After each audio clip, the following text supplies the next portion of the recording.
Okay, hey, welcome to today's episode of Star Media. We're being recorded in downtown Laverne at our studios here. And again, we're back at the Fair Conversation, and my guest today is Greg Vande Velde. And Greg is in charge of organizing all things for the Enduro Race. And of course, the Rock County Fair is just about 2 weeks away from now. And the Enduro is Saturday, July 26th. And I'm here to visit with Greg about the Enduro Race. And welcome to the program, Greg. Glad to have you here. Thank you. And you've been in charge of the Enduro for a number of years, or? Yeah, Bob Bowman and myself did it probably about 15 years ago. We did it for like 10 years. Okay. Took some time off. I drove my own car and stuff. Did you win? I've won 4 Enduros throughout the years. Okay. So, but yeah, then I took a break from that, drive my own car. And then they asked me to come back and take it back over. So I personally am doing it. Bob Ullman's helping me. Okay. Kind of not the same what we used to do, but. So how many cars do you hope to have each year for their race? We usually average about 20. Okay. Lately, 20. It's generally the same drivers over and over? Yep, generally about the same drivers, yes. And is it open to both men and women drivers? Yes, it is. Yep. And is there a minimum age? 16. They have to have a licensed driver or something like that? If you're from South Dakota, obviously you could drive when you're 14 or 15, but Minnesota it's 16, and then you have to have parents' permission slip in order to do that. So the pits open up at 4. Yes. And then there's a pre-inspection of the cars. Yep. And do you have an inspection team that goes out? Bob Ullman and Ron Fick, and then I used to have Mike Annan used to do it. But so what are you looking for? Safety mainly. Make sure their cages are welded in good. They have the 5-point harness. And make sure you got, like safety for your fire suit, helmet, gloves, boots. So are the doors welded or? Yes, you have the option of welding or chaining them shut. Okay. Same with the trunk. All glass has to be out of the car. Okay. And so where's the gas tank? Is there a certain amount of gas, or how does that work? Fuel cell. You put it in the trunk. You have to take your existing stock gas tank out from underneath. All right. You have to put a fuel cell, which is it's in a steel container with like a bladder inside. Okay. So if it would get punctured, that's it's a safety deal there. Okay. So average fuel cell is probably 22 gallons. Oh, so you go through that much gas during? Oh yeah. You do? Okay. Yep. All right. Well, that's so is there a car that would be the preferred vehicle for an enduro race? The bigger cars like the Caprices, or everybody kind of runs the Caprices, or that body style. Okay. Let's just say, kind of the big. We don't allow station wagons. Okay. So minivans? Nope. There's a few people that would like to see the minivans in there. I'll give a shout out to Brian Bull because he's been after me. So, how about an SUV? No. No, they have to be just a passenger car. It can't be an SUV, and it can't be a station wagon. So you've been in the automobile industry your whole career. Yes. And there are getting to be fewer and fewer cars on the road. Is that becoming a problem with finding? It is. I think, that is becoming a problem because people know if they have them cars, they want some decent money for them.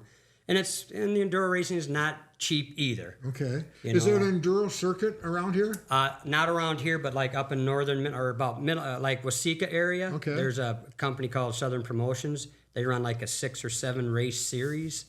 Okay. And but they're averaging only 17 to 22 cars. So their numbers are down too. So is it 200 laps? 2 hours or 200 laps, whichever happens first. And how often do you get to the 200 laps? Lately, we've been getting to the 200 laps. Okay. Just depends on how many cars you have on the track. So obviously, with less cars, like 20 cars, the pace is going to move a lot quicker. All right. How fast are they going? I would say they probably do 40 or 50 by the end of the race. We start with the track kind of muddied up. We don't want you going fast right away. Some people don't like it being fast now. The drivers kind of prefer it because it's more. I think it makes them more of a race versus if they're just pounding around in the mud where they can't. So now that you're a retired driver, what was your strategy out on the racetrack? Try to stay out of the crap. And a lot of luck. And sometimes. You won 4 times, so obviously that had worked for you. Yeah. So, but that was kind of my philosophy on how I approached it. So who counts the laps? We used to have manual scoring where you had to provide 2 scores, and they sat like at the end of the bleachers. Okay. We had a clock that was put up, and my wife and my daughter ran it. All right. So, because there's a kind of a system you got to do. So how do you count now then? If you do, We have electronic scoring, transponders. Right You put on a the transponder car. on a car, then there's an antenna loop in the ground of the track. Okay. So as you pass by that, it trips it, and All right. you know, there's each transponder has a specific number. Okay. So then you just enter that number in the computer. That makes it a lot easier. A lot easier. And accurate, I too. Yes. There's no Yeah. question. Yeah. All right. But my daughter and my wife had it down to pretty well a science that they knew if you were cheating or not. If you were manual scoring. Okay. So So if your car crashes or if the motor blows, do you just leave it on the track, or do you get out of the car, or what's the? yeah, we'll usually what we do is we'll red flag the race, and we'll just take you and your car off the track into the infield. So when you red flag a race, that's everything stops. Everything in place. stops. Yep. Okay. So in enduro racing, you only use the yellow and the red.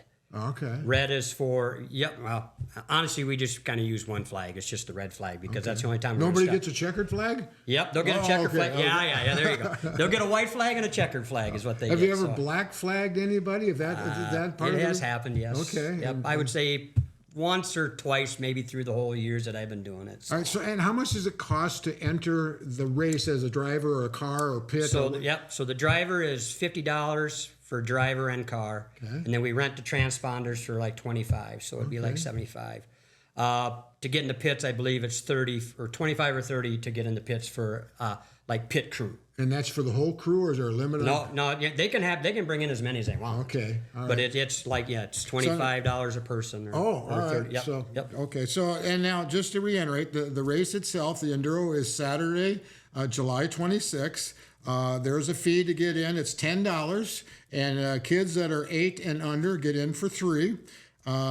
The pits open at 4, and then they go through inspection. If someone's interested in entering a car in the race, they get a hold of you, Greg. Yes. And that phone number, and we'll post that up here as well, but that's 507-920 5189. Yes, and that's correct. You get them all set up there.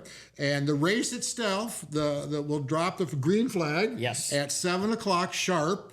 And that is in the grandstands at the Rock County Fairgrounds. And that is, again, Saturday, July 26th. The gates will open up at 6 p.m.